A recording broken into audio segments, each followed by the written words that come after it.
Mm-hmm. Ladies and gentlemen, we are live on this beautiful Friday night. I am ready to get this one rolling. Let me tell you something. Let me just tell you what has transpired today is absolutely incredible, to say the least. This man that is with me right now on the live stream was there. My good buddy, Mr. Caleb Bell, was there. So y'all probably know where this is heading. If anytime I fish with Caleb, it seems like we get on him pretty good. But I broke my PB today is what happened. And it was an absolutely incredible day of fishing. Absolutely insane what we got to see, what we got to do, what I got to put my hands on, and what I got to touch today. It was just freaking insane. But I want to get into that here in just a few minutes. And honestly, I don't want to talk about it too incredibly much because I've made a video about it, or have video to make a video about it. And I want to just share that experience through video with you guys. So we'll touch on it a little bit here and there. But dude, it's going to be nutty. Dude, it's just nuts. It's just straight up nuts. It's not Milliken dropping like pounds. Yeah, a filthy 50 or whatever you want to call it down in Texas, but it is definitely a bunch of just Chickamauga absolute ding dong freaking studs, and I had a ton of fun down there getting to do that. So, Bailey, my friend, how are you, dude? I'm good, man. I'm finally back here in the hotel. I'm dry. I'm finally warm. It was a little chilly today. The rain definitely did not help with that. But, dude, I'm good. I'm in the land of the giants. I'm back where I'm supposed to be. I'm not in the north. I am looking forward to a week of fishing here on Chick. So I couldn't be happier, to be honest. Yeah. Especially today. I mean, good grief. Place showed out. Well, today, if anything, it definitely just like it did. It showed off Chick, right? It showed off just the power of that lake, what lives there. It's honestly incredible. And, how we caught them was incredible because it's just insane. It really showed how many fish live in an area that we never knew live in an area, and like how much we actually miss. You know what I mean? It's just freaking, I don't know, dude. But I'm glad to have you back down here. I'm glad you're in Tennessee, dude. We talked about it today. You like eventually want to move down here, move to this part of the country, which come on down because it's a great place to live, a great place to be. But yeah, other than that, dude, what? This guy's from Finland. Finland? I was just going to say, yeah, you got a comment from Finland, dude. It's pretty cool. Turka Fafsis? Dude, I probably just butchered your name. I'm sorry. What's up from Finland? That's awesome. Breaking PBs, got dudes from Finland. My buddy from Australia will show up here in just a minute. I mean, this is just, it's awesome. It's always a fun Friday night on the Friday Night Live here on the Road Podcast. So before we get into any more conversation, obviously we got to get some stuff out of the way. As always, thank you guys for coming by on this Friday night, coming to hang out with us. For all you guys listening to this on podcast form, it is a live stream that I do on my YouTube channel every single Friday night, 9 o'clock Eastern time. It's really, really fun, really, really cool. Always got the comment section going over on the side. We try to answer questions from there. We try to have some awesome conversation with some awesome people like my boy Bailey over here, which we're about to get to here in just a minute. Usually we are joined by my good friend, Mr. Benjamin Nowak. I guess you would call him like my co-host. I'm Batman, he's Robin kind of deal. You know what I mean? He's, shorter, not as strong, not as good looking, and doesn't have as many cool toys, but hey, whatever. So we're usually joined by Ben, but I think Ben is hanging out with his baby tonight. So we're going to let him hang out with Miss Reese and do that. But as always, too, this live stream / podcast is brought to you guys by the good old people over at Monster Bass. For you guys that don't know what Monster Bass is, it is a subscription-based company, and once a month we're going to send a bag. Yes, I said a bag full of lures straight to your front door. Starting in February, we started sending vinyl side bags. So they're vinyl-sided zip bags. They're really, really cool, reusable. You can get your baits out of them for the month and then stick plastics or your baits back in there, whatever. It's just a great way to organize and store. I'm actually using one right now for just kind of as my day bag that I take with me pretty much when I take my kayak or I go on the boat. I just throw what I want in there for the day and then go out on the lake. What is also cool about Monster Bass is we're handpicking baits for the region of the country that you live in, as well as the time of year that you are fishing. So what that means is you're going to get the baits you need to go out and catch a fish when and where you are fishing. So if that sounds like something that you want to check out, there will be a link down below. Go hit that link. Use the code SAVE15. That's SAVE. the number 15. It'll get you $15 off your first Monster Bass bag. Speaking of Monster Bass, tonight's raffle will be a Monster Bass care package of stuff.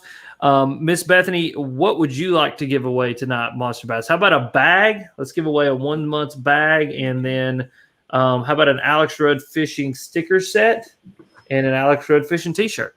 How about that? So Monster Bass hosts all of my stuff, all the Alex Rudd Fishing gear. So what I'm going to give away is I'm going to give away a bag, 1 month bag. I'm going to give away an Alex Rudd Fishing sticker set, which gets you the Alex Rudd Fishing logo and the Rudweiser King of Beard sticker, and then I'll also give you Alex Rudd Fishing t-shirt. Did I already say Alex Rudd Fishing t-shirt? I think I did. I don't know, but that's what you will win tonight if you enter the raffle. Entering the raffle is really, really easy. All you've got to do is super chat $1. For every $1 that you super chat, that is one entry into the raffle. So if you super chat $1, it's one entry. 2 is 2, 3 is 3, 4 is 4, the whole so on and so forth. Go on down the list, all that kind of stuff. And you guys will be entered to win that. So yeah, let's get into this. Let's get into this live stream. Let's get into this podcast. Bailey, buddy, for the people who don't know you, don't know what you do, don't know who you are, or kind of where you come from, please let everybody know about yourself. Yeah, obviously, I'm Bailey Eigbrett. I'm the host of the Serious Angler podcast, coming from the oh so cold New York, up in the Great White North right now. I'm sure I'm not as cold as anybody who might be from Minnesota, so don't attack me, I promise. But yeah, from New York, and obviously a big bass head like yourself. I predominantly fish from the kayak, and started a little podcast about 1.5 years ago, and unfortunately had the pleasure of meeting you. And since then, man, I'm just been chasing a dream of being in the fishing industry. So. Dude, I love your podcast, and that's kind of how I got to know you and got to like figure out who you were, and actually become friends. I mean, honestly, and you've got a really cool podcast, because like unlike my podcast where it's just me sitting here, shooting the shit with people and just talking, conversation. Obviously, you do the conversational part, but you're very technical too. Like you get into like technical aspects of fishing. You've got your like the fantasy fishing live stream / podcast that you do every now and again for every event in the Bassmasters thing. You get a lot of pros to come on and talk to you about like really technical fishing stuff. And dude, this it's awesome. I was actually listening to the podcast that you just released today on the way down to Chick this morning. And it was somebody that I didn't even know who they were, but I got into the conversation just because you're really good at like drawing out the technical questions and getting people to kind of explain. You're a very good listener. Let's put it that way. Like you pose the question, then you sit back, unlike me, and you like listen and you just let the person kind of really explain the technicalities of what they're doing. And I really love that about your podcast. I appreciate it. Yeah, I've been told a few times I'm a good listener, and probably because I'm just a horrible speaker. So you got to at least be good at one of them. But no, it's cool because the platform started as I went out to Notre Dame for an internship, and having to work 6 days out of the week, I was like, I'm gonna have zero time to fish. So I was like, my buddy's like, oh, you should start like a fishing podcast. And I'm like, what the heck's a podcast? And pretty much started from there, just pretty much having people on, just straight talking fishing, because I wasn't able to fish. So next best thing, talk fish. And from then it kind of grew, and always kind of had this thing where I love to be able to talk to these guys that I've idolized my whole life, these pros. And then I want to talk to guys, like my buddies, people like yourself, like, especially people in the YouTube game now, which is a huge presence in the fishing industry, and learning everyone's story. And then obviously everyone has their own niche, has their own skill set, and then just kind of trying to break that apart. And I've always been kind of meticulous in questioning. Like I'm sure you noticed today with Caleb, I was asking him like presentation questions, and sometimes I have to like think back and like try to hold myself back. So I'm like, I don't want to annoy somebody, really asking question after question, but I'm a very curious person, so it kind of leads me down that road. I love it. And dude, I mean, that's how you learn, right? I mean, I think one of the most valuable things you can do as an angler is get in the boat with somebody and like just watch and ask questions. I mean, if you watch and you ask questions, you would be amazed what you can learn. And, I've learned a lot from Caleb. I've learned a lot from Ben. I've learned a lot from, even my dad, just simply watching how they do things and then mimicking that, You know what I mean? Mhm. And it's just, dude, no, I get it. That's awesome. And yeah, dude, today, we'll get into it. Today was rough for you, my man. It was rough, but we'll get into that here in just a minute. I don't want to get started just yet because I don't want to make you feel too bad. So, tell me, so you're going. I know, right? Just let it. I did you dirty today, dude. It's not good. So you're going. So were you going to Notre Dame like for college? No, so I was going to a small state school just south of Syracuse up here in New York. Mm-hmm. And to complete my master's degree in sport management, I need to do either a, what is it called? Basically, it was like a 50-page essay. And I was like, screw that. Or do like a 6-month internship, which I wanted to work in I wanted to work in college athletics originally. Mm-hmm. So obviously I chose the internship and applied for a 6-month event management internship at the University of Notre Dame for working for their athletic department. I was fortunate enough to be called, interviewed, and they offered it to me. So obviously I wasn't going to turn down probably the biggest school in the nation, like when it comes to brand name. So went and embarked on that journey, and it was very rewarding. Got the opportunity to work with every single team. I originally was only given 3 different teams to work with, but they're like, well, we like what you're doing, so you're going to have every fall and winter sport team. So congratulations. Here's 90 hours a week. And I was just like, it was rewarding, but at the end, I was like, I don't think, I don't want to hate college athletics by my 3rd year. So I'm going to, see if I can try my chances in the fishing industry. And so far, so good. Dude, that's wild. That's really wild. So what you've got a degree, right? I think we've talked about this. So your degree is in that kind of field? In sport management, yeah. So like essentially a business degree, but sport oriented per se. Huh. That's really interesting. So what do you do with that? Like if you were to go and like what is the career path that somebody goes in that you can say like that's what my expertise is or whatever?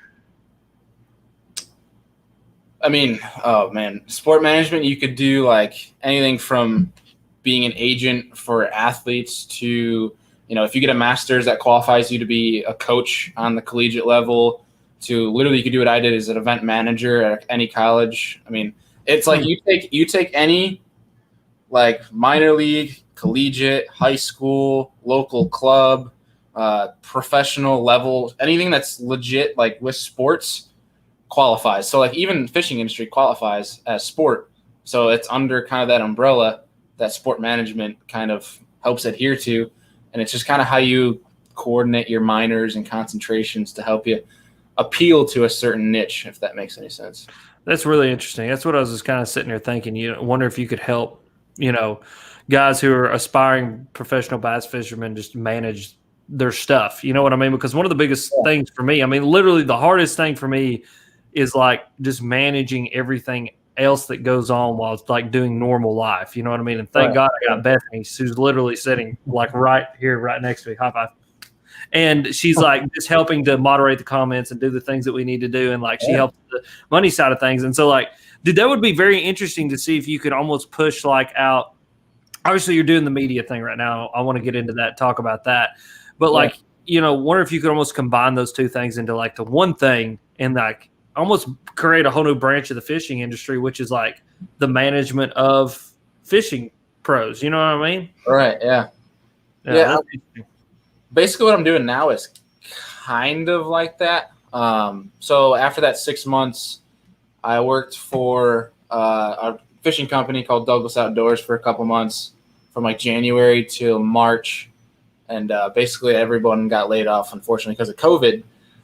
So pretty much since then, up until about 3 or 4 months ago, I was unemployed. And basically, for a little while, for actually a couple of years, I've been helping some buddies with their social media. And I have one friend like in the pros who just kind of has me run his stuff because he just simply doesn't have time for it, which I fully understand. And it came to a realization to me, 4 or 5 months back that this social media website, whole media side to fishing is a niche that isn't very saturated, and it's something I enjoyed. And the one of my biggest goals was to have the flexibility to fish whenever I could, whenever I wanted. And with this, I can't, because literally, like, I literally just got done working here, like, before we got on this podcast. Yeah. So it's one of those things where I kind of came to this realization. It's like, why don't I just start my own gig? Work with a couple companies. Obviously things are still rolling here, but like, so far so good. And it's like it's a thing where it's just like, as long as you're willing to grind and bet on yourself, things can work out. And so far, things are going well. So started my own media company. Yeah. Heck yeah, dude. And that's a huge thing right now in the fishing industry. I don't think a lot of people realize that, like, pros don't run their own Instagram pages for the most part. They're paying somebody to do that for them. And even Monster Bass, Monster Bass is ran by a girl named Abby, and Abby has a kind of a little thing that she does. Little, I'm sure it's bigger. I say little. I don't mean anything by that, but she has a thing like you do where she's running people's social media. And see, that's something that's really interesting about YouTube and pros and the fishing industry and really all sports, right? Like, most of these sports stars aren't running their own social media or their own, Twitter pages or whatever it is. They have like a list of people that they kind of divvy out responsibility to. And so it's cool to see that there's an ability for a person to kind of create their own gig, create their own small business and run their thing, because not everybody's like me. Like, I control all of my social media. When you message Alex Rudd, you're messaging me, and on the rare occasion you might be messaging Bethany. You know what I mean? But for the most part, like, when you contact me, you're contacting me. But, most of the time, like, people don't understand, if you're contacting like a pro, you're contacting some agency that probably runs it for them, or a person that runs it for them. Because Ben did that for a while. And it's just a very interesting concept overall, just that kind of thought process behind that. You know what I mean? That's like a job you can do, but it's really cool because it's flexible and it allows you to travel and do what you love to do. And that's what I want to talk about now. So you're down here in Tennessee. We fished together today down on Chickamauga. Tell me about, what are you doing here? What's your plans going into the next few weeks, and kind of like why you're traveling and all that? Yeah, so originally what the plan was, and I wasn't even planning on staying here the whole week. Basically, the original plan was a really good buddy of mine on the Elite Series, Destin Demarion, obviously fishing up was fishing up at Tennessee River on Tellico Lake. And I was supposed to meet him down here this weekend, and the plan was to go and hit Fork this week. And then actually, I think we're hit Sabine this week, and then Fork next week. I got cleared by Bass to go pre-practice with him because I'm from New York. I have no experience on those lakes, so therefore, it's all good. And basically, I do some media work for Destin. So basically, going down with him. Obviously, biggest priority was to learn from him, see how he breaks down bodies of water in a pre-practice, that sort of deal, to learn from him, and then bringing the camera down to get him some media to help him with his sponsors and such. And then obviously just to go fish, because Lake Fork, and I'm from New York, and I've never been there. And as any angler growing up as a kid, Lake Fork is obviously on your bucket list. Heck yeah, dude. I always wanted to go to Texas. I've never fished in Texas. I've only passed through Texas on an airplane. It was kind of like stop and get on the next airplane and leave. Yeah, no, I've always wanted to go to Texas and fish. Like, it's a freak show down there. I mean, there are certain lakes down there that are just, it's just absolutely ridiculous. Now, you are traveling with a new companion, what I would call a companion. It is strapped to the roof of your car. It does not need to be fed, and it does not need to drink, so don't worry, it's not alive. But tell me about your brand new vessel that you have.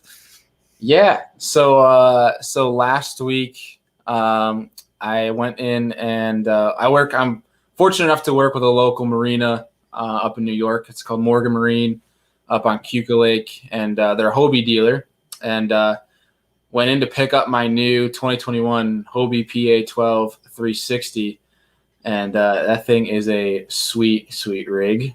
First of all, not only does it look sick, but dude, just the simple Ryan Kennedy, who's the guy I work with at Morgan Marine, does an excellent job at tailoring these kayaks and helping anglers get into them, showing people the ins and outs of it, and how you can actually he shows you little nuggets on how to like rig them. These little secrets that, not really secrets, but things that not many people do that kind of help your efficiency, but the simple engineering that Hobie puts into it, like the best way I can describe it is it looks like if you took Elon Musk and asked him to build you a kayak, that's what he's going to come up with.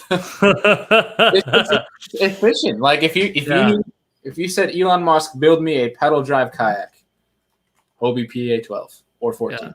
I mean, let's be honest. He would probably strap an electric motor to it, powered by solar panels. But yeah, I get what you're saying.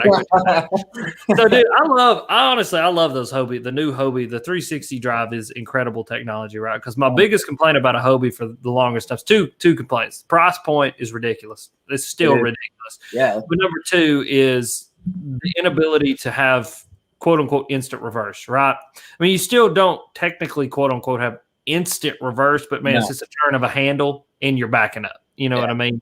And so like that's a lot better than trying to take one hand off rod and reel, bend down and pull a lever to get it to go into reverse. So for people who don't know, Hobies are driven by the Mirage drive system. And the Mirage drive system is like a set of fins, right? And so it's not a prop.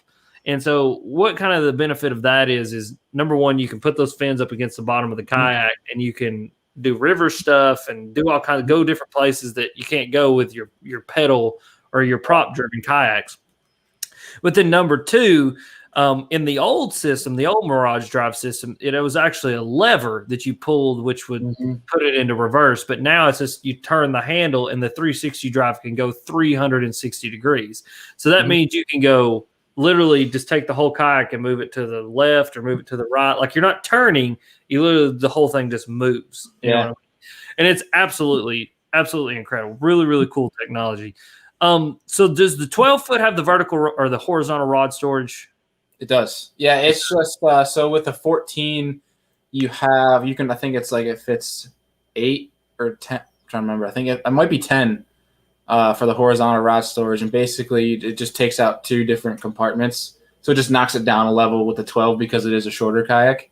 So now I think it's like 6 or 8 that you can put in there. We'll see how much I can fit in there. I'm going to make a video on it, the whole walkthrough and everything, after I take it out for a day or two and get comfortable with it. Heck yeah. I'll put some videos out there on our channel. But I'm looking forward to it too. Like it's one of those things, you mentioned how you can kick the fins up and go on river stuff. But like the fins, like obviously as you know how they work, it's actually almost a side-to-side motion. You can run over logs, which you can run over logs and they kick back up under it. And as soon as you're over that log, they kick back down and engage, which is one of the coolest things about it.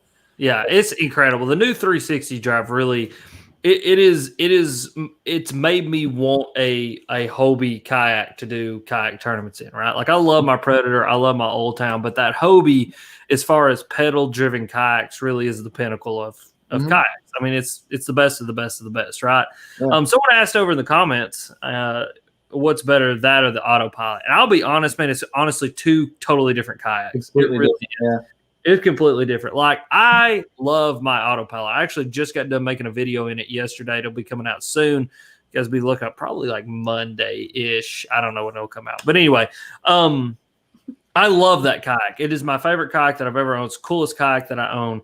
But like in my kayak tournaments that I fish in, I can't use it because it's got a motor in it. So some kayak tournaments you can't use electric driven motors, and so you got to have pedal drive kayaks. And like the Hobie being the pinnacle of pedal driven kayaks is like the best of the best of the best when it comes to pedal driven kayaks. But when it comes to motor driven kayaks, I've not really found any competition yet for that autopilot, dude. It's incredible. It's awesome. The only thing that relatively comes close is New Canoe's the bow mounted trolling motor, but the simple efficiency of Old Town's autopilot, I don't think anybody could touch. Yeah. And people are asking in there about that. And like we mentioned, they're 2 completely different kayaks, but also I like to point out that Old Town's, like I touched upon the engineering of Hobie, right? Old Town's engineering of efficiency on that autopilot is very similar. They're pretty on par with Hobie. Just kind of the thought they put into the angler, especially a tournament angler, like the simple stuff about the board and how it fits into the compartments and stuff. And a while back before I was even with Hobie, I've talked to you about Old Town, and they make some really good stuff. And if you're in a trail that allows motors, I don't know why you wouldn't choose an autopilot, especially if you're an offshore guy. If you're an offshore guy and because you can spot lock, that's the money. Dude, it's crazy. So I was spot locking the other day, as I'm fishing down the river, I was in river current, like literally like we were today. I mean, quick river current, right? And today, all day we use spot lock, right? We weren't in the kayaks today, we were in the boat. But all day we use spot lock. And so like I'm fishing down this river and I would hit a good stretch or hit a stretch of rock. I was really focusing on rock and like riprap, and I'd hit a stretch of riprap, hit that spot lock and just sit there and fish and not even have to think a second thing about what my kayak was doing. It was sitting right where it needed to be. And so having that like ability to do that inside of a kayak is absolutely incredible. And you're right. Like the molded in board holder and like the ability to put the board under the rudder control and just the freaking completely blown out back of that kayak where you can put so much crap back there, literally probably 2 black packs. It's incredible. I love the freaking kayak. It's just I can only use it in one kayak tournament series around me. And that's one that's down on Watts Bar. It's like the Watts Bar Kayak Club or something like that. And then I can use it in the Bass Nation stuff, which I'm actually planning on fishing one of those Bass Nations this year. One of the ones that's on Pickwick. I think I'm going to go do that just for the simple fact that I want to be able to use my motor kayak and go fish a tournament in, because I've never fished a tournament in my motor kayak. I just want to see how efficient that I actually am, or more efficient than I actually am. You know what I mean? And that's something let's kind of explore that idea, right? And before we do that, I want to remind everybody, we're 26 minutes into this thing. The raffle is going on, okay? So if you super chat $1, it's 1 entry, $2 is 2 entries, all that kind of stuff. You want to throw in some Alex Shore crankbaits? Okay, so there you go. If you stick with me long enough, my wife will convince me to throw in more stuff. All right, so here's what I'm going to do. For this raffle, you will win a March Monster Bass bag, It's February. Oh, it's February. Are we in February? Okay. You'll win a February Monster Bass. I don't even know what month we're in. His head's still in a gutter after today. Okay. Let me tell you something. Stop. Wait a minute. Time out. Did you know that I speak English? Welcome to my channel. Okay. Are we doing a podcast? I don't know. Anyway, let's get this raffle going. So if you super chat $1, that is 1 entry into the raffle. $2 is 2 entries, $3 is 3 entries, so on and so forth. So what I'm going to be giving away tonight for the raffle winner, which I'll get Bailey to pick a random number at the very end of this thing, and Bethany will pull it up off of our Google Sheet that we've got up over here that she randomizes. You will win a March Monster Bass bag, which is the classic bag. So it's the Bassmasters Classic bag. So every bait in that bag, except for my crankbait, has won a Bassmasters Classic. So it's like every bait in there's won millions of dollars. Number 2, you will get a Alex Rudd fishing gear package, which includes one of my t-shirts and my 2 stickers, the Alex Rudd logo sticker and the Rudweiser King of Beard sticker. And then you will also win a 4-pack of my signature series Monster Bass square bill crankbaits. So that is like a like a $200 value almost, right? $200 worth of stuff. All you've got to do is super chat in. $1 is 1 entry, 2 is 2, so on and so forth. So do that for me, and let's get back into the podcast. David Dunbar, I swear I'm about to bar that man. David Dunbar his ass from doing any more of these. Dude, I love you. You're awesome. He won 2 weeks in a row, dude. He's won 3 total 2 weeks in a row. I promise I'm not rigging this. He's just that good. He's like, I'm going to play the lottery with that dude. I'm playing playing lottery. Man's on fire. I like Philip Schmidt's comment saying, glad you're there, Bethany, because Alex is a tad confused tonight. Dude, listen, after you catch a PB, and when I say I caught a PB, I blew my PB out by 3 pounds. Once you do that, like, tell the folks the first thing you said after you saw that fish in the net. I couldn't look at it. I ran to the back of the boat.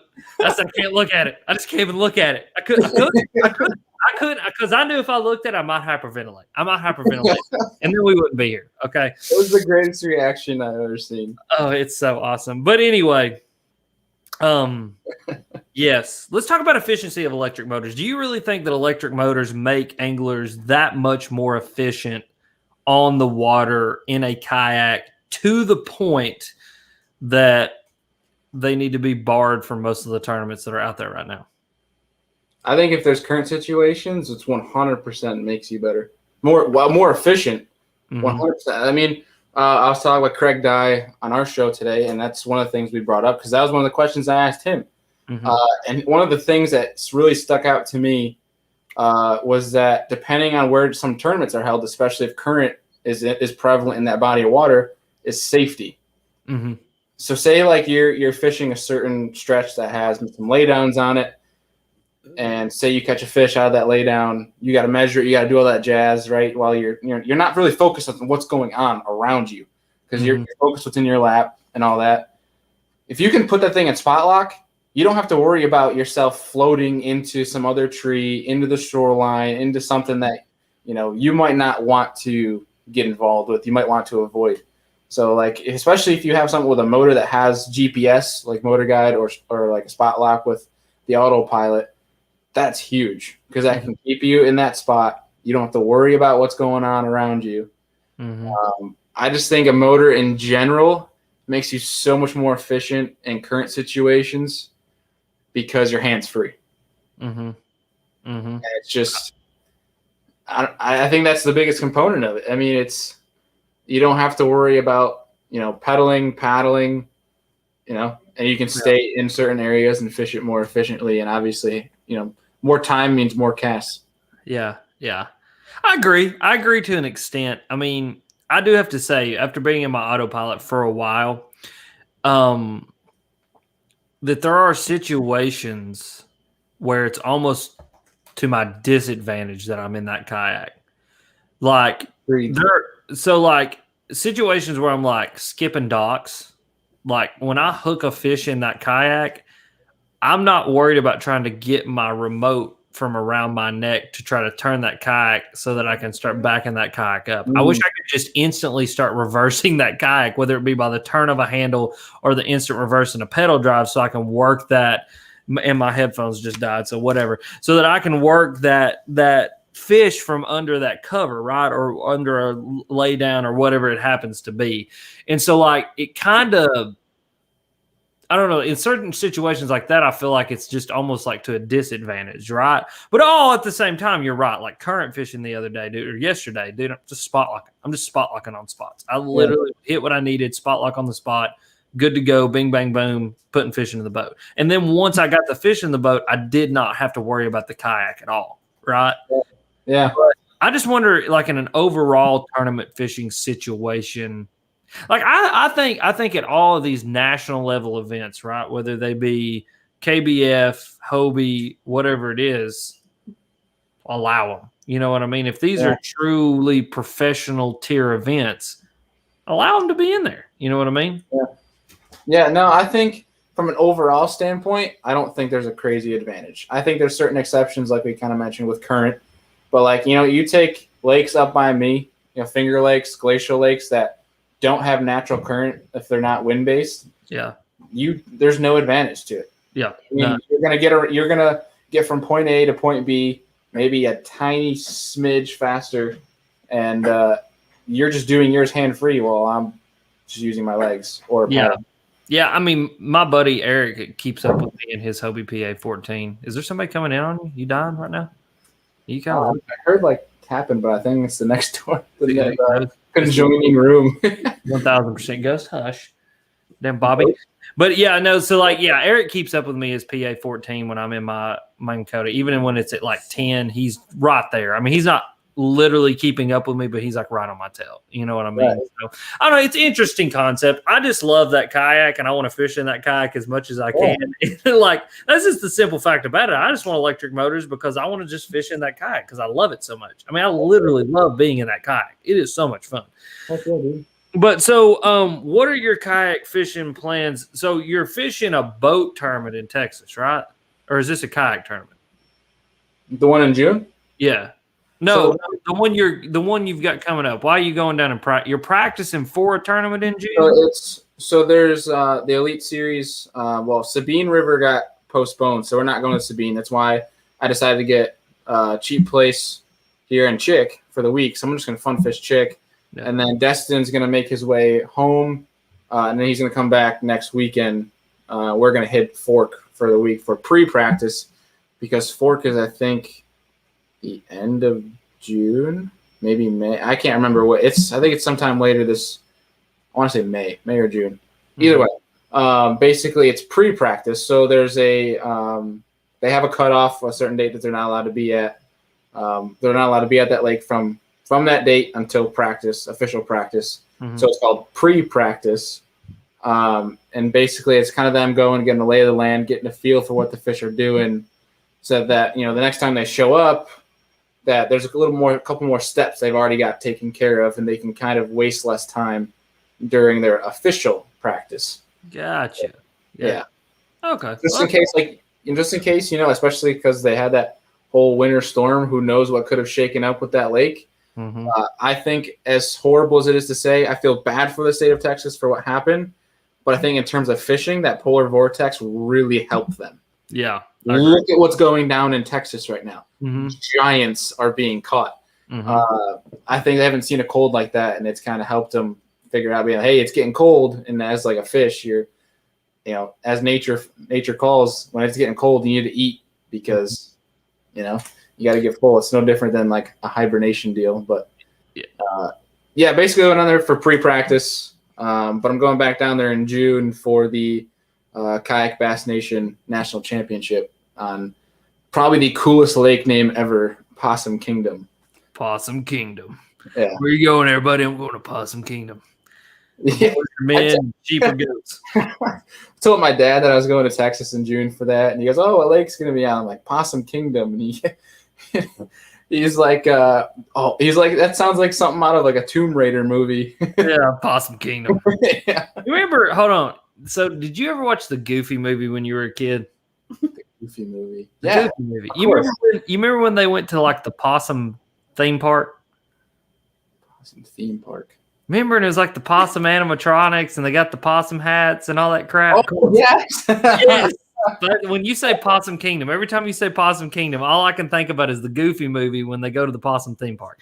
I love that movie. And Bigfoot. Bigfoot gets they run into Bigfoot, and he eats the soup on the top of the cart. Yeah, I love that movie. That's like one of my favorite movies. The Perfect Cast. The Perfect Cast. All right, but anyway, back on track.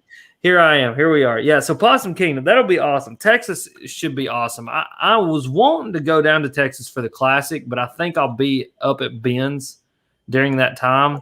Yeah. And I'll be honest with you, I would much rather drive to Texas and take time to fish lakes as to go to the Classic and run around the Classic like a chicken with my head cut off, like I often do at those events, and shake everybody's hands and say hi, because I don't really want to shake everybody's hands anyway. Nothing against you guys. I just yeah, not the year for that. Last year wasn't the year. This year ain't looking very good either. I'd much rather be at my buddy's up at Ben's cracking some big smallmouth in June. So I don't know. I need to plan a trip to Texas. But you're right. So let's talk about the cold snap, right? This whole polar vortex thing. It really did help the fishing. I think it's going to help the fishing. I think it's going to help our fishing. I think it's going to help their fishing, because I think what it does is, if you really look at fish when it gets that cold, right, that instinctual drive for self-preservation kicks in. And if they have to go an extended amount of time where they don't eat, or if their self-preservation instinct overdrives that or overrides that instinct to eat, there's going to be a period after that they go absolutely ham on every single thing that moves in the lake. And I think we kind of got on a little bit of that today, like fish that were willing to eat anything that moved in the lake, right?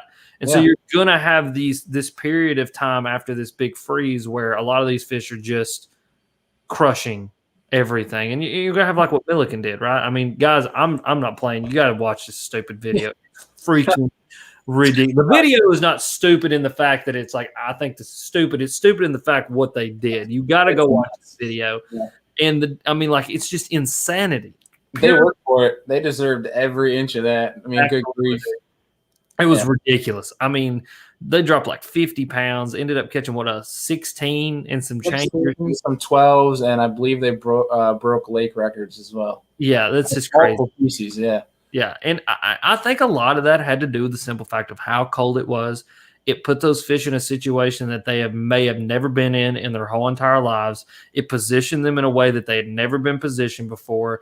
The self-preservation instinct kicked in before the cold front moved in, and they ate because they knew there was going to be an extended period of time where they didn't eat. And then once it moved through, it was there and they freaking started munching again, right? Yeah. And it's just absolutely incredible. But I think you're right. I think some of those lakes in Texas, I saw someone the other day posted about they were worried about the shag kill. Man, I tell you, like if we don't have a shag kill every year from a good cold snap, we usually don't have a good year of fishing. I mean, it's good to kind of cull out some shad. It's good to have a good shag kill because we have saturated. So go ahead.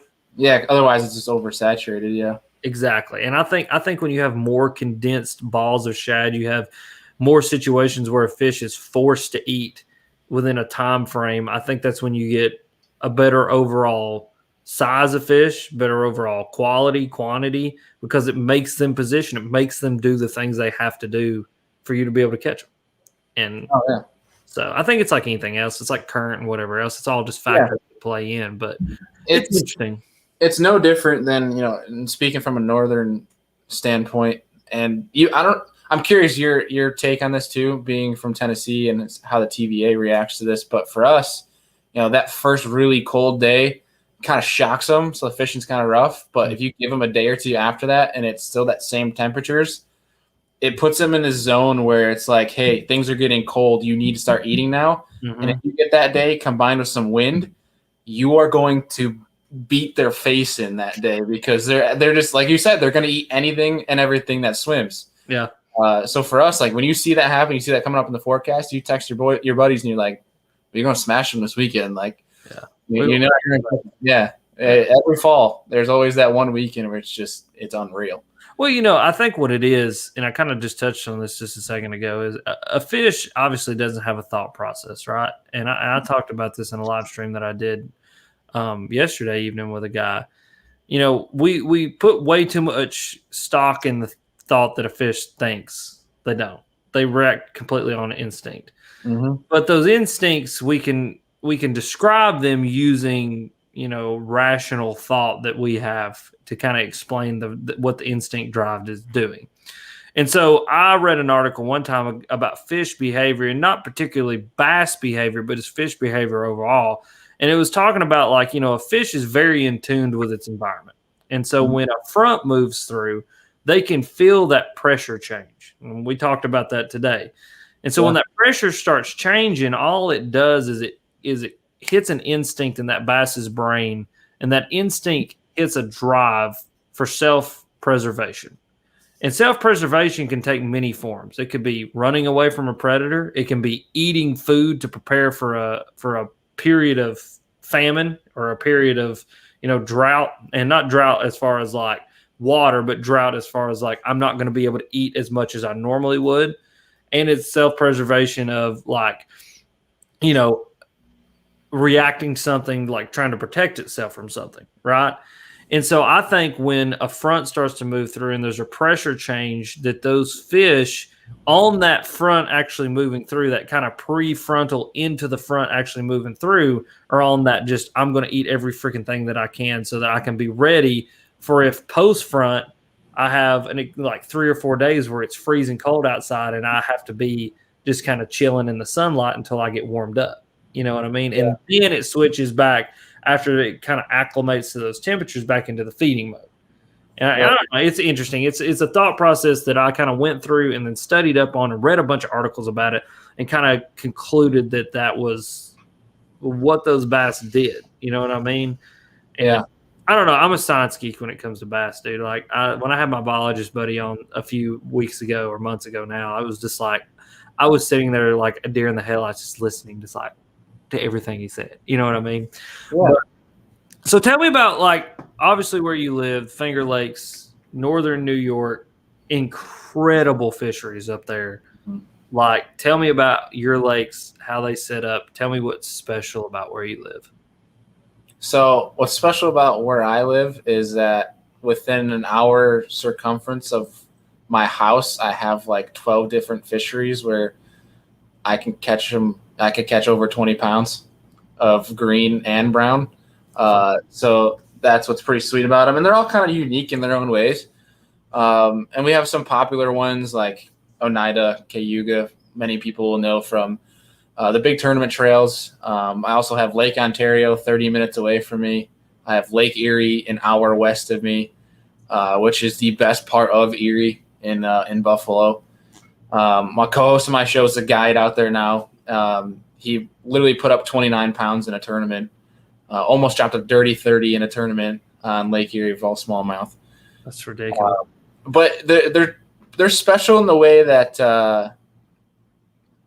like I said, you can go after both species. But what's cool is a lot of them have unique features that I think can actually, like, talking from a tournament, professional standpoint where it can translate throughout the country. They're unique that you can apply some applications to, say, like ledge fisheries.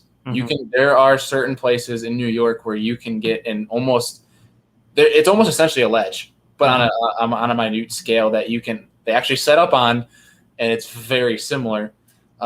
Schooling fish, kind of like how you can almost get like a little practice in for like a blueback herring scenario. Our smallies in the summer do the exact same thing. They are just chasing all summer long. They're not really you won't find them on a lot of structure. It's very rare. The guys that if you see a guy come in with smallmouth in July or August, he's probably on Panoptics and wandering around with his head looking down the whole day. Ben Nowak. Yeah. But dude, they set up pretty cool because they're glacial lakes, and I'm just talking now specifically these finger lakes because that's what Explain a finger. Why is it called a finger lake? And what is obviously they're glacial, so explain that too. But why is it called a finger lake? So like when you look at the lakes in New York, there's literally it looks like somebody just took their hand and went like this, because the smallest one literally looks like a thumb, and then there's two or three bigger ones. And then there's a chunk of smaller lakes as they go. Yeah. So if you look at it, it almost looks like fingers, and they run directly north to south. Okay, cool. Yeah. Cool. So in the north end, they call them glacial lakes because essentially what's happening, these are all glaciers that went from north to south and melted. So the north end, is very shallow, and the south end is deep as hell. Yeah. Like 300-400 foot versus the north end, which is like max 40. Yeah. Yeah, so it sets up between the north and the south. It's completely different in terms of like your spawn will start in the north and then won't start in the south until like 4 weeks later. That's crazy. Yeah, that's crazy. And so I'm guessing the northern end of these lakes are a lot shallower, a lot more grassy. It's where you're going to find your greenfish. Or the south end's deeper, clear, probably sand bottom, lots of gobies, and that's where you're going to find your smallmouth. Nailed it. Yeah. Not as much gobies. Really? You're seeing them a little bit here in the Finger Lakes. If there is a connection to Lake Ontario, there are gobies. I've seen them with my own eyes. Yeah. In a few of the lakes, but a lot of them they're just like literally you're just if you want to find fish in the south end, you're literally just looking around for rock piles. There are some times of the year that are really cool. Some of my favorite days of the year is the days that people usually don't like for fishing, and it's the high sun, slick, calm, because you go down south for that colder water, and the fish will come up from deep into shallow waters to sun themselves, and then it's just a sight fishing haven. That's awesome, especially those big brown fish. But it's hard to really break down all of them because they're all so completely different, and they all fish completely different. It's the only way I really know how to explain it is when people talk about it is I'm extremely lucky to live up here. Yeah. Yeah, dude. I mean, I watched some professional event they had up there, and then I've watched a few other just shows about like Cayuga and the other Finger Lake. And like the largemouth fishing looks like everything that I would love to do. I mean, like it's just epic. And dude, you catch some absolute freaks up there. I mean, they're like northern Michigan fish, dude. I mean, they're that long, that wide, and they're just freaks of nature. You know what I mean? Yeah, our lakes up here. I mean, granted, I know a lot of the guys around the area don't want a lot of attention coming up there, but like, and I don't mean anything that's putting it out there, but like, it's too special to not share because literally these lakes during the spring and fall months, you can see 30-pound bags of brown and green. Like it took on some of the lakes last year, they have what's called paper tournaments because we have the different seasons where throughout the year you can't keep bass in your live well. So for tournaments, so it's essentially your heaviest 5, but everyone gets the same scale. You're weighing them. Yeah. And it takes like 31 pounds. It's ridiculous. Yeah. This is ridiculous. Yeah. So let's pause here for just a second because I want to kind of talk about those lakes and talk about that northern fishing and something that I do up there that I've not ever been able to do down here just because of the clarity. But just one more reminder, we are giving away a Monster Bass bag for the month of March, which is our classic bag, which is full of baits that won the classic. We're going to give away a 4-pack of Alex Rudd Fishing signature square bill crankbaits, a Alex Rudd Fishing t-shirt, and a sticker pack, which includes my logo sticker and the Rudweiser King of Beards sticker. If you want to enter that raffle, it's really easy. All you got to do, super chat $1. For every dollar that you super chat, that is 1 entry. So 1 is 1 entry, $2 is 2, 3 is 3, 4 is 4, so on and so forth. And you will be entered to win the bundle that I am going to send out. That's like over a $200 value, which is really, really cool. And we're going to hope that David Dunbar does not luck out and somehow win this bad boy 4 weeks in a row. Another thing that I want you to do, all 91 of you people that are in here, please go hit that like button for me. It helps to push this thing up to the top, get more people in here viewing this thing, and even more people, more chances to win some awesome, awesome stuff. Share it with somebody that you know. Get some more entries in here, or don't. I don't know. Would that dilute people's chances? I guess it would. I don't know. Anyway, so something that happens up north that doesn't happen anywhere else, and I've never experienced it anywhere else, is that like ability to sight fish for fish, even though you're not bed fishing for fish. And I've done it in Michigan, like where you're on these stupid clear lakes and you'll see like a 4-pound largemouth cruising the bank, and you like fire a swim bait over there and start rolling it, and they just swim over to it, grab it, and keep on swimming. Dude, like that doesn't happen here in Tennessee for a couple reasons. Number one, we can't see them. You know what I mean? Like lakes that clear, it just doesn't happen. I mean, it does, but not to that extent. But number two, the fish just aren't that dumb. Like, you got to admit, dude, y'all's fish, where they have a cap on their head, oh, they're so dumb. Like, they're just stupid. Yeah. Yeah.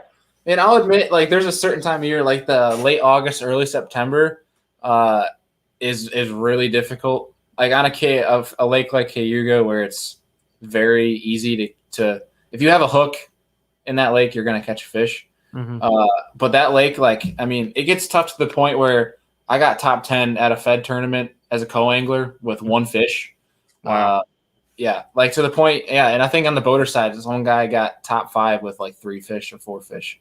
So is that a clarity issue or a pressure issue? I think it was a combination of water temperatures and changing. It was that summer to fall transition where things are starting to get cold. Mm-hmm. Where it was 80 degrees during the day, but it was like 35 to 40 degrees at night, kind of confusing the heck out of them. Mm-hmm. And I don't think it's a pressure thing. It's actually something I'm still struggling to completely figure out, and I don't think I'm going to figure it out for a while. Mm-hmm. But it's something I try to bounce off my buddies that fish the same bodies of water. But one thing we kind of came to the conclusion of is that, you know, especially seeing a Chickamauga in November and seeing what pressure is like down here, what we think is pressure up north. That's what I was about to ask you. Yeah, it isn't thing. So that put it in perspective to me, where it's like, where I might think it's pressured, but it's really not. Like to the point where it should be that bad. I think it's just, I mean, as of right now, and I'm most likely wrong, I think it's just a funk they get in from that summer to fall transition. Yeah. But just fall temperatures, I think that's what does it. What's bass fishing culture like up there? Like, do you know everybody that bass fishes? Because I know, like, where Ben lives, like, there's so few people that actually bass fit, like specifically target bass and do what Ben does. That like Ben like knows everybody. You know what I mean? It's like literally like 10, 12 people. Is that kind of the same culture up there, or like is there? For the most part, yeah. There's a really big bass fishing community up there. And for the most part, especially if you're in the tournament side of it, everybody knows everybody. Mm-hmm. And you know, there's some few guys that are out there that don't really do tournaments that much, and they'll come into the scene, and you're like, where'd this guy come from? Because he's beating everybody's brains in, and we have some absolute sticks up there that no one's ever heard of, and it's cool because for the majority of the time they're probably the more quiet crowd. So if you get a chance to like talk to them, it's actually really cool because it's just there's a lot of very unique characters up there, and a lot of people that embrace the grind. I mean, when you see pictures of guys out there in blizzards in December smashing smallmouth. I mean, great grinders, man. But it's a really I don't think it's as big of a community, obviously, as down here where you guys are at. But we have one that's pretty prevalent and pumps out some damn good anglers. That's awesome, dude. Isn't Jamie Hartman from up there? He's from Utica. I think he lives in Arkansas now. Yeah, he's a hammer though. Like that dude's just straight. Hammer. All right, so let's talk about what happened today. I've been putting it off. Again, I don't want to talk about it too much, right? I don't want to get into it too much about what happened because I do want you guys to watch the video and I don't want to ruin it here. But I'm just going to be honest, guys. I laid an ass whooping out today. I mean, absolutely ridiculous what happened. Poor Bailey. Where do I sign off? Dude, yeah, no kidding. I felt bad, like, because you just couldn't, dude. Like, you could not connect with the fish. Like, we were there. We were around them. I, by myself, put together a 40-pound bag today, ladies and gentlemen. I will say that much for you. I put together a 40-pound bag today, single-handedly, mind you. Now, Caleb didn't help with it. Bailey didn't help with it. I single-handedly put together this 40-pound bag. But, like, dude, you're fishing right in the same areas as me, doing the same exact thing, and they're just not doing it. I don't get it. Same setups, same specs, same everything. I don't want to give away too much, but literally doing the same thing. I think the part that really hit the nail on the head was like when mine was out there for like we were doing our thing for a while, and my bait was out. Like I was fishing, and you casted right by me while I was already out in the water, and you just get bit immediately, and I'm like, I'm done. He said, I'm done. Like, what am I even doing? Like, what am I doing wrong? And dude, like, oh man, it was crazy though. I mean, I have to say, man, today was one of those days like special. You know what I mean? It's like it's not something like I was talking to my dad actually on the way home, and he was like, enjoy it because that he just said that doesn't happen often. He said it may never happen again, and it might not. And you know what I mean? We may have seen. And I may have experienced the last time that I ever do something like that. It's a once-in-a-lifetime thing. Now, that being said, I think Monday you and Caleb are going to probably go out there and just punch them square in the freaking face and probably just, catch a bunch of big ones. And I hope you catch your PB. But I just don't even know what to say about it. I got so freaking jacked up. Yeah. I think that was the coolest part was seeing how you reacted to that. Because it didn't hit you for a while. When you caught your PB, you're like, I can't look at it, and you came running to the back of the boat, and you're going crazy, and then you were quiet for a while, and then like all of a sudden out of nowhere, it got quiet between the three of us, and you just started going nuts. You're like, holy crap, dude! Like you did. I think that was really cool about it. But like something that needs to be said on here too, and I made note of it today on the boat was like. A lot of people, when they see a giant fish, they have a giant fish on, they realize that fish comes up and they notice it's huge. People freak out. And I'm guilty of it too, where it's like, I'll be like, oh my God. And I'll have like an added emphasis of like, okay, I need to like play this thing. You were cool, calm, collected. When that thing came up, I freaked out more than anybody because it was the biggest fish I ever seen. And you're just like, calm as can be, letting him do his thing, coming back, got netted, and you're like, I can't even look at it. Dude, that's me though. Like Bethany knows, like I am like, I will hook a giant and I'm just like, all right, it's like go to work. Like like in my brain, I'm going, I know exactly what I need to do. This fish is no bigger than any other fish that I've ever caught. I'm going to put this fish in the boat when he gets in the nets when I want to freak out. And when he hit the net, I lost my shit. I mean, dude, like I ran straight to the back of the boat, dropped the rod, like from like chest height, just drop the rod. I said, I can't even look at it. I can't even look at it. Dude, I knew. Like, I've caught a lot of big fish in my life. Okay. And guys, I don't want to take any excitement away from the video, but I just got to talk about this. I've caught a lot of big fish. Like some dandies, like fish that people would fish their entire life to be able to get a chance to go capture. And I've been blessed enough to be able to catch those fish. Dude, this fish today was ungodly. Like it was. Looks fake. I mean, the fish was so wide. It was as big. It was bigger than my hand is tall. I mean, eyes bulging out of its head. I could fit both fists inside of its mouth. Just freak of nature. The crazy part, though, is that Caleb brought this up too, and it was evident is like it wasn't fat and it weighed that, what it did. Yeah. Yeah. That's crazy. Because, dude, all the fish we were catching all day were football. I mean, like they were big around. So if that fish had a belly, like a big belly on it, man, I mean, I have no telling what it could have been. You know what I mean? No telling. Yeah. See, there's people over here in the comment section. I don't know if they're over here yet, but there's definitely people watching this live stream and like, Alex, how much did it weigh? Tell us about it. And I'm not going to do that just yet. Sorry, sucks to suck, but a video is going to be awesome. I can't wait to share it with you. I really can. It's going to be just absolutely freaking amazing. But yeah, dude. So what's your plans for the rest of the time that you're down here hanging out in Tennessee? Like what do you want to do? What are some things you want to see? Like, what are you going to go do tomorrow? Like, what's the plan? So the one and only other time I've been out on Chick, and Chick was, as I've told you before, I came down in November, was number one on my bucket list. And basically all the time that I've spent on Chick was practice and laying off fish, where if I did run into them and I figured them out, I had to leave because I didn't want to spoil it for tournament day. Yeah. And so I think what I'm going to do is really I'm going to go fun fish. I'm not going to worry about trying to put in any quote unquote work, because why would I? I don't have any tournaments coming up. I'm just, especially this time of year, I mean, this is the time to catch your PB, true giant. So I think tomorrow what I'm going to do is, because it's supposed to rain, I think the wind's supposed to blow a decent amount as well. I'm just going to go probably hit some creeks. I have never been on the east side, a little bit above Harrison, between Harrison and Hiawassee. I've never checked out any of those creeks. So I'm probably just going to go put in there and go explore, beat the bank, hopefully run some fish. My problem is like when I start looking at my graph, then I start wanting to graph and I get away from fishing.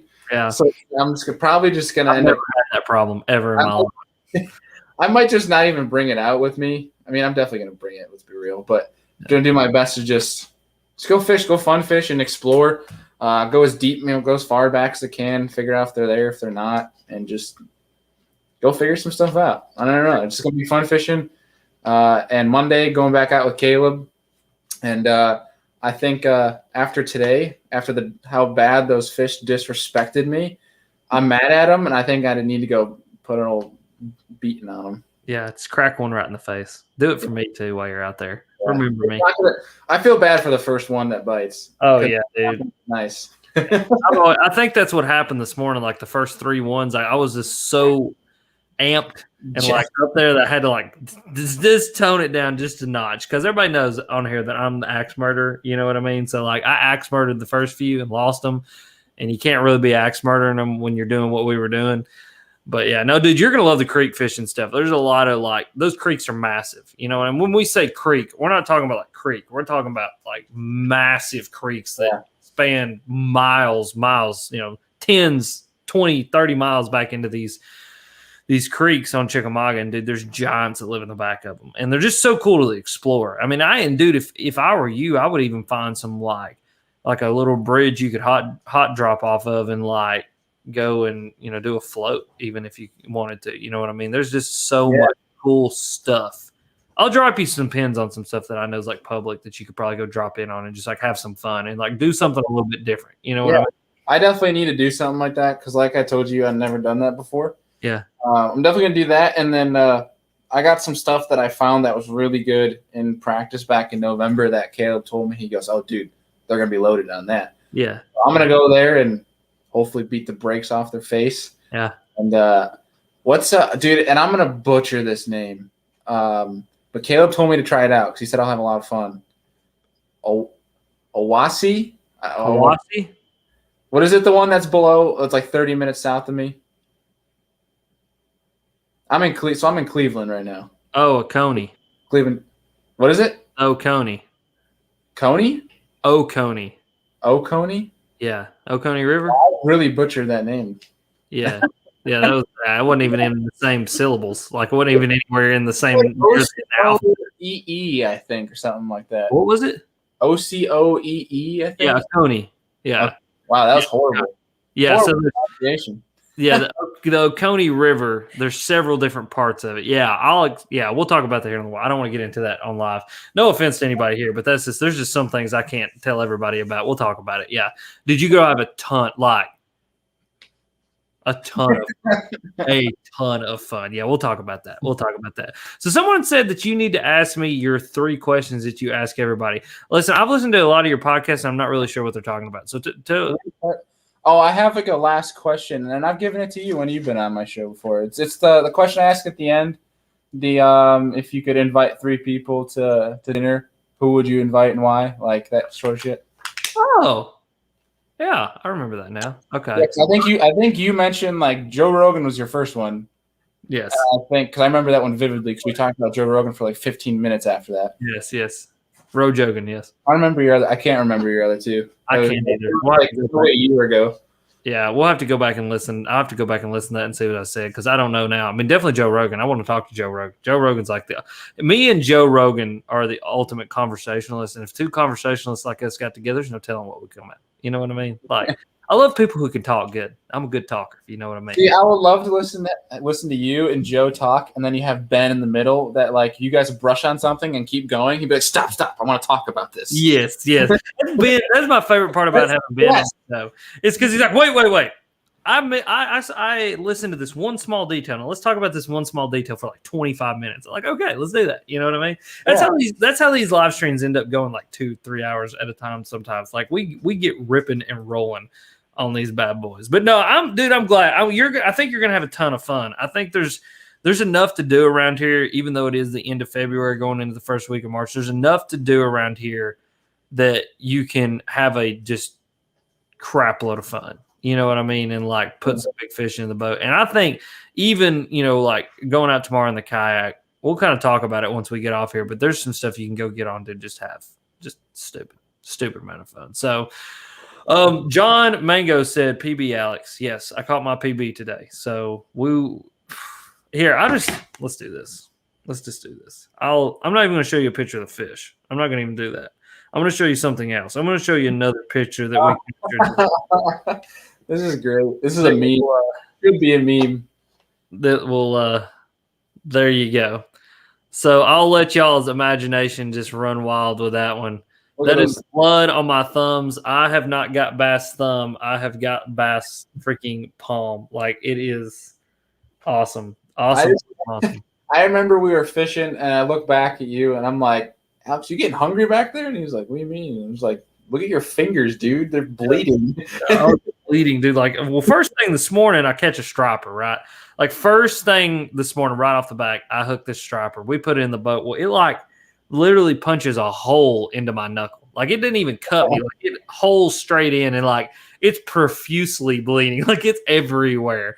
Luckily, I had on my red rain suit, so it hit the blood. That's why I wear red, because I don't want my enemies to know that I'm bleeding. But yeah, no. So I'm bleeding like everywhere. And then we start catching them, and dude, like with your hands wet, and like then you're grabbing these bass that are coming out of deep water. Their freaking pads are just like the roughest sandpaper you can get a hold of.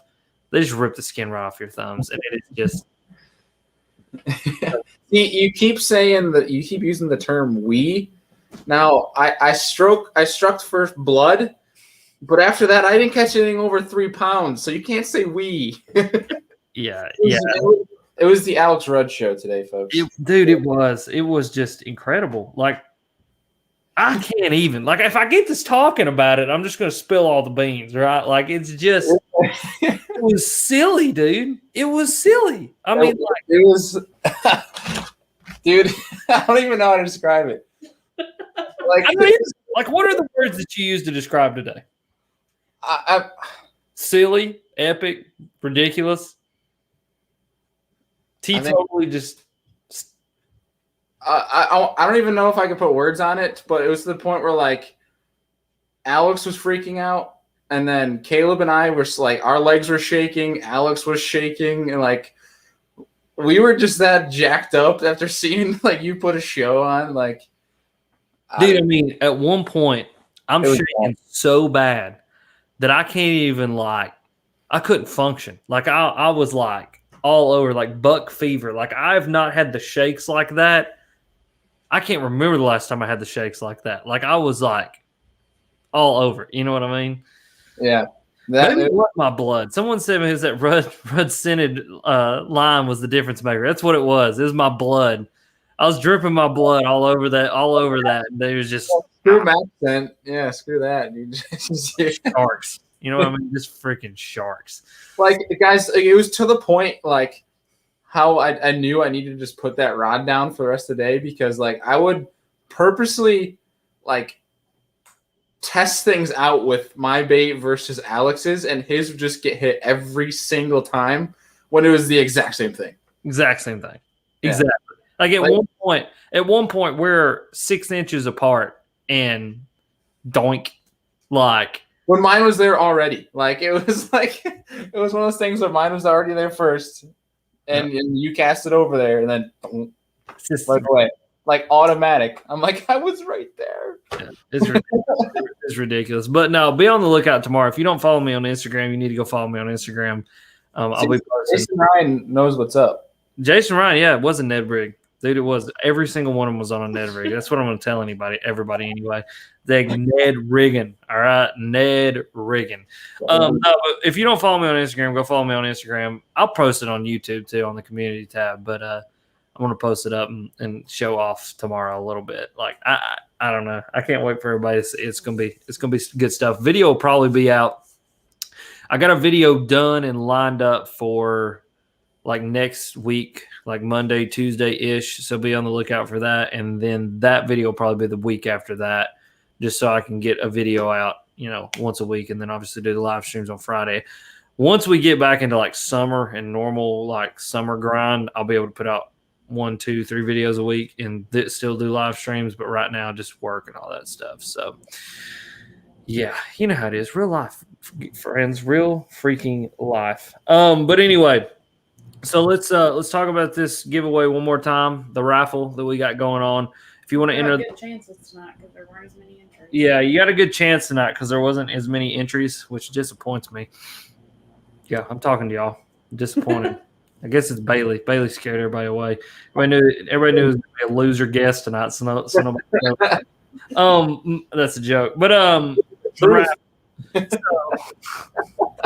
raffle, you're going to win a March Monster Bass box, which has all the Bassmaster Classic winning baits in it. You're going to win a 4-pack of my Alex Red Fishing signature crankbaits, an Alex Red Fishing T-shirt, and then a Alex Red Fishing sticker pack, which includes the Rudweiser King of Beards sticker, which I am very, very proud of. So if you want to enter to win the raffle, all you got to do is super chat $1 for every dollar that you super chat. It's 1 entry. 2 is 2, 3 is 3, 4 is 4, so on and so forth. So go super chat over there. We'll give you guys a few more minutes to get that done so that you can be entered to win. What's wrong? She's climbing the walls. Who, the cat? That cat's a demon. That cat is a demon. You're gonna win March's Monster Bass bag because we're sold out of February. Whoever asked that question. But Bailey, I think we're winding down here to the end, buddy. What is it that you look most forward to going into this year? It can be podcast, it can be kayak fishing, it can be tournament fishing, it can be anything. You tell me, what are you looking most forward to this year, my friend? Man, I kind of can't even really name one, to be honest with you. Okay, give me a couple. Well, I gotta say these 2 weeks is probably going to be one of the biggest, if not the biggest, highlight of my year. Because I get to fish. Just got started. Hold on a second. We just got started with the year. Okay, just got started. I'm just saying, like, it doesn't come often where you can fish Lake Chickamauga for a week and then go to Lake Fork for the week right after. That's true. True. It's hard to beat that. So, I think that trying to grow my business more, really, it's starting to take off, which is huge for me, especially staring at student loans. So being able to pay everything off for myself, which I can already, which is with only starting 3 months ago, is awesome to me. I just would love to grow it more. And then I think beyond that, dude, my eyes are really set on June, the Bass Nation Kayak National Championship. So if you get top 10 in that thing, obviously you get a place on that Bassmaster Classic stage, which is huge to me. But also the win would be massive because the first place is $50K. So that would be massive help to it would be nice to see those student loans just gone. Real life, dude. That's hashtag real life right there. Not many people get that hashtag real life grind, but yeah, no. That'd be wicked. What you need to do is you need to come down to Pickwick in July and fish that one with me. I think that'd be fun. That does sound like a blast. Come on, man. I'm planning on going down there. I think it ought to be a good time. So let's pick a winner. What do you say, bub? I like that. All Let's right. do it. What's our numbers tonight, babe? 120. 120. I'm highly disappointed in you SOBs tonight. That's low. Yeah, that's low. That is low. Oh, wait. We have one more come in. Wait, hang on. Let me add it. For the Ned rig. For the Ned rig. For the Ned rig. Man, I smashed them. Not smashed them, but I caught some on the Ned rig yesterday. That'll be a fun video. Little Ned rig fishing. Little Ned rig kayak. How much is this? It was $4.99. 5. So $5. $5. All right. So what's our numbers I'm now? not ready. 125. All right. So Bailey, give me a random number. Wait, I haven't randomized it. Oh, Hang on. oh, well, Randomized. give me a number between 1 and 125. 87. 87. East Twin Fishing. East Twin Fishing, my man. Congratulations. You just won the raffle for tonight. So if you would, please email Bethany at monsterbass.com. We'll put that in the comments. It's Bethany at monsterbass.com. Tell her your shirt size, and we will get your prize package out to you. And awesome. Thank you for everybody who participated and super chatted in tonight, and for all the people who did that. Next week, we will be giving away something. I'm not sure yet. I might give away, if you're lucky, and we can get enough raffle entries, I may give away a loose fishing reel. Oh. Why don't you do a combo? I may do a combo. I don't even know. I'm going to figure it out. I'm going to figure it out. And then we might get us another AFCO package here before too long. So it'll be awesome. But Bailey, tell us where we can find you, what platforms you're on, the best way to get a hold of you if people want to get a hold of you, and what's your next upcoming thing that everybody needs to know about and go view right now once they get done listening or watching this. Yeah, so you can find me personal social media is Bailey_Eigbrett on Instagram, and then you can go to follow Serious Angler on Instagram, just literally Serious Angler on Instagram, Facebook, Twitter, YouTube, or any podcast application. That's where we run our show. And every Monday night we do a live show on our YouTube and Facebook page. Thing that's coming up soon. It's not really soon, but I have some big video plans in the works for that national championship. So we got some companies on board to support it. I think it's going to be something that's going to be pretty sweet. Heck yeah, dude. Heck yeah. Well, that's awesome. Yeah. I'll make sure and link everything down below in the show notes in the description. Go check out Bailey. He's got an awesome podcast and Serious Anglers. Awesome dude doing awesome stuff. And I always love awesome people to come hang out with me and be awesome, because I'm awesome and I need, more awesome people to make us all awesome together. You know what I mean? But yeah, you guys, as always, thank you for checking it out, coming and hanging out with us, doing the raffle and all that kind of stuff. And I'm really tired, and I'm honestly physically and mentally exhausted after today. And so if tonight's live stream was a little draggy, it's because I'm just not as hyped up as I normally am. I run on caffeine and a prayer. And so I'm running on just a prayer right now, just a prayer. But real quick, Scott Klein, he said, "What's up, Alex?" But that dude, Scott Klein, is on every live stream I've ever seen. So quick shout out to Scott. That dude's a grinder when it comes to live streams. Scott Klein, my man. Yeah. Thank you very much. But as always, you guys are sweet. We'll see you next week.